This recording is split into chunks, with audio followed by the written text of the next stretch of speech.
So hi guys, welcome to trendy troupe YouTube channel. So இது வந்து ஒரு கிட்டத்தட்ட ஒரு பெரிய கண்டென்ட் நேற்று நடுராத்திரி நடந்திருக்கு. அதை பற்றி இந்த தெளிவாக பேசலாம். அது நம்ம சேனல் மறக்காம லைக் ஷேர் சப்ஸ்கிரைப் பண்ணுங்கள். வாங்க வீடியோவில் போகலாம். எவ்வளோ சுருக்கமாக சொல்ல முடியுமோ அவ்வளோ சுருக்கமாக சொல்கிறேன்.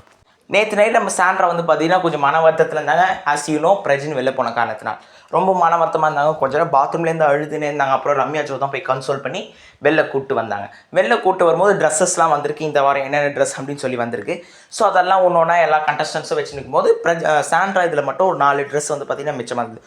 உடனே திவ்யா வந்து இந்த 4 ட்ரெஸ்ஸையும் உள்ளே வைக்கவா சாண்ட்ரா அப்படின்னு கேட்டவுடனே, லீவ் மீ அலோன், நீ பண்ணது போதாதா அப்படி இப்படின்னு கத்த ஆரம்பிச்சிட்டாங்க.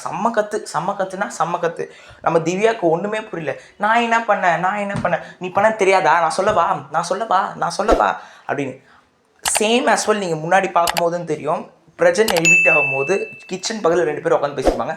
நீ பண்ண தப்புனால தான் நீ வெளில போயிருக்க, உனக்கு தெரியும், நீ வெளில போய் பாரு, உனக்கு தெரியும் அப்படின்னு நம்ம சாண்ட்ரா வந்து பிரஜன் கிட்ட சொன்னாங்க. பிரஜனுக்கு நான் என்ன பண்ணேன் எனக்கு தெரியலையே, இப்போ யாரும் உனக்கு தெரியும்னு. ஸோ ஓகே, அவங்க என்ன நினைக்கிறாங்க இப்போ போகலாம்.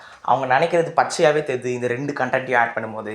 அதாவது பிரஜனும் திவ்யாவும் கொஞ்சம் நார்மலாக பேசுனதுனால சாண்ட்ராக்கு அந்த பொசசிவ்னஸ் வந்து இப்போ அவங்க எப்படி நினைக்கிறாங்களா, இவளால் தான் நம்ம பிரஜன் போயிட்டான் அப்படின்னு சொல்லி வந்து பார்த்தீங்கன்னா சாண்ட்ரா நினைக்கிறாங்க. இதுதான் உண்மை, இதுதான் ஃபேக்ட். அதனால் கத்தி நின்றதுனால வந்து நம்ம திவ்யா வந்து பார்த்தீங்கன்னா வெளில போயிட்டாங்க. சரி இன்னைக்கு சைலண்டாரு அப்படின்னு வெளில போயிட்டாங்க.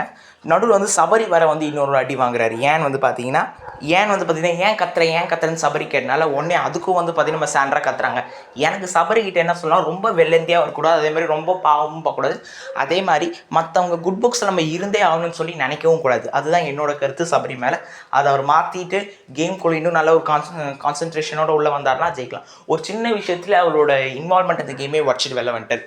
அதுதான் முக்கியமான விஷயம். இப்போ தான் நம்ம பார்வதி எச்சையாக வெளில வராங்க. என்னென்னு வந்து பார்த்தீங்கன்னா அப்படியே நம்ம சாண்ட்ராவை கன்சோல் பண்ணுறாங்களாம் என்ன அப்படின்னு சொல்லி. ஸோ அவங்க சொல்கிறாங்க, இந்த திவ்யாவே இப்படி தான். நான் கூட ஒரு வாட்டி இந்த எஃப்ஜி விஷயம் நான் அழுதல, அப்போ கூட அவள் பண்ணுறா, நான் அழுதுருந்தேன், என்னை வந்து அப்படியே கன்சோல் பண்ணுற மாதிரி பண்ணுறா அப்படின்னு சொல்லி அதை பற்றி பேசுகிறாங்க. இப்போ அது தேவையா ரொம்ப அது திவ்யாவே இப்படி தான் அப்படின்னு சொல்லி இன்னும் ஏற்றி ஒரு விஷயம் நமக்கு இப்போ தேவையா? இதெல்லாம் தேவையில்லாத வேலை. எப்படி இவங்க என்ன பண்ண போகிறாங்கன்னு தெரில. ஸோ அதோட இந்த நைட்டு சண்டை கொஞ்சம் போயின்னு தான் இருந்தது. அப்புறம் எப்படியும் சைலண்ட் ஆகிட்டாங்க. 1 hour எபிசோடில் வரும்போது நம்ம தெளிவாக பார்க்கலாம் என்ன நடந்திருக்குன்னு சொல்லி. ஸோ அதுவரை உங்களிருந்து விடைபெறுவது உங்கள் ட்ரெண்டி ட்ரூப் யூடியூப் சேனல். பாய்.